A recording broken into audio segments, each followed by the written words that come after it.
सायली आणि अर्जुनला एकमेकांची आठवण येत असते. सगळ्या गोष्टी घडलेल्या आठवत असतात.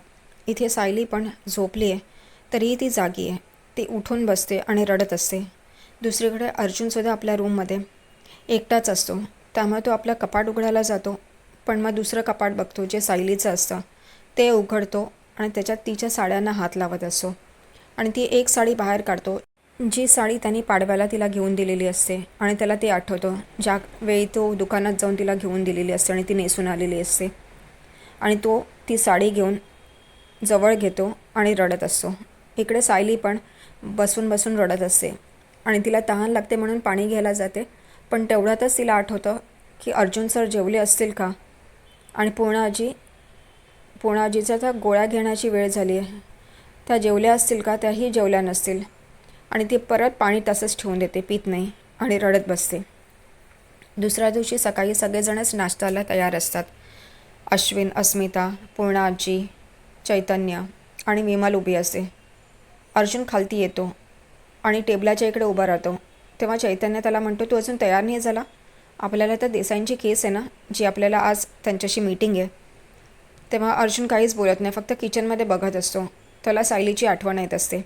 इथं विमल जाऊन कॉफी घेऊन येते आणि त्याला सांगते, हे घ्या ना दादा कॉफी. तेव्हा तो कॉफीकडे बघतो, मगकडे.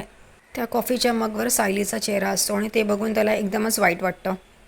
इथे तो म्हणतो, मी कॉफी नाही पिणार म्हणून, मी आजपासून कॉफी सोडली. आणि सगळेजणच आश्चर्याने बघतात. इथे विमल म्हणते, मग तुम्हाला नाश्ता आणून देऊ का? तर तो म्हणतो नको आणि वर जात असतो. इथे अस्मिता मूर्खासारखी जोरजोरात किंचाळते, ह्याचा तर एकदम टोकाचाच वागणं आहे म्हणून. तेव्हा पूर्णाजी तिला म्हणते, कॉफी सोडली आहे जाऊन दे, त्याच्या तब्येतीसाठीच ते चांगलं आहे. आणि दुसरी ती मुलगी सोडली आहे ते पण चांगलंच आहे. त्याच्या मनासाठी आणि शरीरासाठी आणि या घरासाठी सगळ्यासाठीच या गोष्टी चांगल्या आहेत ज्या सोडल्या आहेत त्यांनी. इथे दुसरीकडे सायली सकाळी काम करत असते.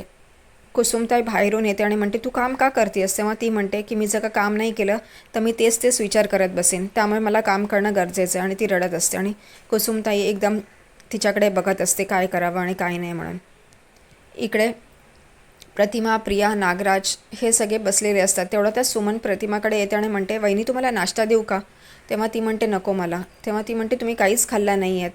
तेव्हा ती म्हणते, नाही मला नाही जाणार म्हणून. इथे नागराज म्हणतो, वहिनी तुम्ही खाऊन घ्या, दादा पुण्याला जाताना सांगून गेला की तुमची काळजी घ्यायला म्हणून. इथे सुमनसुद्धा म्हणते, तुम्ही तर स्वतःहून मागणार नाहीत म्हणून तुम्हाला मीच विचारते आहे, खा ना थोडं. तर ती म्हणते नको गं, मला भूक नाही आहे. इथे प्रियाला तर काय तेच हवं, ती चान्सच मारत असते. प्रिया म्हणते, हो ना, काल जे झालं त्याच्याने आईचं काहीच कुठेच मन लागत नाही आहे वगैरे वगैरे चालू असतं तिचं बोलणं. तन्वी प्रतिमाला म्हणते, आई मला माहिती आहे तुला काय हवं, तुला पूर्णाजी आणि कल्पना मामीची आठवण येते ना, आपण जाऊया त्यांना भेटायला. तेव्हा प्रतिमा एकदम खुश होते, म्हणते हो नक्कीच आपण जाऊया म्हणून. तेवढ्यात सुमन तिला म्हणते, तू परत त्या घरात जाऊ नकोस, कारण तुझ्यामुळेच तिकडे सगळ्यांना कळलं आहे की त्यांचं खोटं लग्न होतं, कॉन्ट्रॅक्ट मॅरेज होतं, त्यामुळे तू त्या घरापासून लांब राहिलेलीच बरी. इथे तन्वीचा चेहरा पडतो. इथे नागराजसुद्धा म्हणतो, हे काय कमाल आहे ना, काय अस्मिताच्या खोलीचा AC काय बंद होतो, खराब होतो, मग तुम्ही जाऊन अर्जुनच्या खोलीत काय बसतात, अस्मिता त्याचा पर्सनल कपाट काय उघडते आणि तुला ती फाईल काय मिळते. आश्चर्य आहे सगळ्या गोष्टी नाही. इथे प्रतिमासुद्धा या गोष्टी सगळ्या ऐकत असते. इथे प्रियाला घाम फुटतो. तेव्हा प्रिया म्हणते, हां ते तसंच सगळं सावरते. इथे ती म्हणते, आई चल ना आपण जाऊया, पण मी नाही येणार आतमध्ये. चालेल मी बाहेरच उभी राहीन. तेव्हा प्रतिमा म्हणते ठीक आहे. सुमन म्हणते, व्हिडिओ कॉल करूया ना मग. तेव्हा प्रतिमा म्हणते, हां हे पण चांगलं आहे, चालेल या गोष्टी. पण प्रिया तिला फोर्स करते, कारण प्रियाला तिकडे जायचं असतं. त्यामुळे ती प्रतिमाला सांगते, आई आपण जाऊया ना, तुला भेटल्याशिवाय त्यांना बघितल्याशिवाय तुला काही चेन पडणार नाही. मी बाहेर उभी राहीन, मी नाही येणार आतमध्ये, मी प्रॉमिस करते, चल आपण जाऊया म्हणून. आणि इथे प्रतिमा ठीक आहे म्हणते आणि त्या दोघी त्यांच्या घरी जायला निघतात.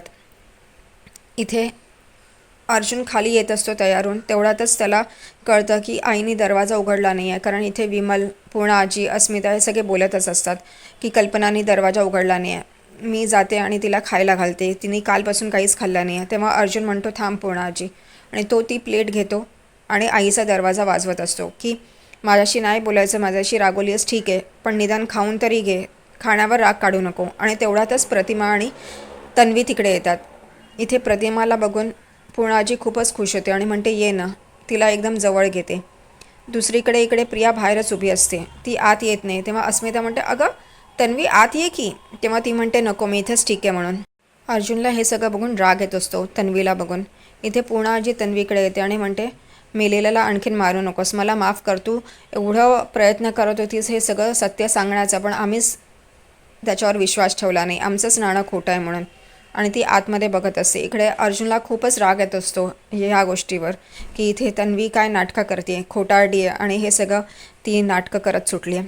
पूर्ण आजी तन्वीला आत घेऊन येते आणि बसवते आपल्याजवळ. इथे ते लोक म्हणतात की कल्पना काहीच खात नाही आहे, कालपासून दरवाजाच उघडला नाही आहे. तेव्हा प्रिया म्हणते की हो मी जाते ना, माझं नक्की मामी ऐकेल म्हणून, मी तिला सांगते खाऊन घे म्हणून. आणि ती येते जिथे अर्जुन उभा असतो कल्पनाच्या दरवाजाच्या बाहेर रूमच्या. इथे तन्वी रूमचा दरवाजा वाजवत असते आणि जिन्याखाली प्रतिमा आणि पूर्ण आजी उभे असतात. अर्जुन बाजूला होतो.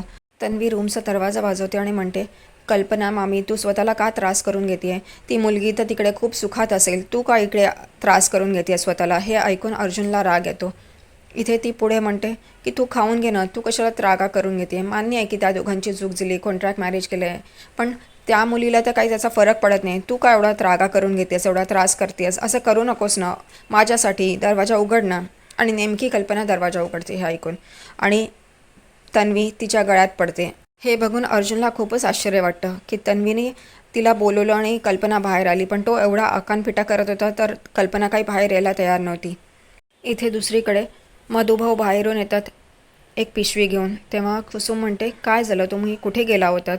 तेवढ्यातच सायली त्या दोघांसाठी चहा घेऊन येते आणि कुसुमकडे देते. कुसुम एक मग मधुभाऊंना देते आणि एक तिच्याकडे ठेवते. इथे मधुभाऊ म्हणतात, मी वकिलाला शोधायला चाललो आहे, त्यामुळे दुपारी जेवणापर्यंत. हे ऐकून कुसुम आणि सायली एकदमच थक्क होतात. इथे कुसुम म्हणते, का? आणि सायली पण म्हणते, मधुभाऊ असं नका करू, आपला वकील खूपच चांगला आहे, उत्कृष्ट वकील आहेत ते, असं नका करू तुम्ही, तेच तुम्हाला सोडवतील म्हणून. इथे मधुभाऊ चिडतात आणि म्हणतात, आता त्या व्यक्तीला मला माझी केस द्यायची नाही आहे जो आधीचा वकील होता, त्यामुळे मी आता नवीन वकील शोधतोय. इथे कुसुम कपमध्ये बघते तर त्याच्यात कॉफी असते. कुसुम सायलीला म्हणते, अगं आपण तिघंही चहा पितो, कॉफी नाही, तू नेहमीप्रमाणे घरच्याप्रमाणे त्या कॉफी बनवलीस. आणि हे ऐकून सायली एकदम थक्क होते आणि मधुभाऊ बाहेर निघून जातात वकील शोधायला. इथे सायली आणि कुसुमताई त्यांना थांबवत असतात, पण काही मधुभाऊ ऐकत नाहीत, ते सरळ निघून जातात बाहेर.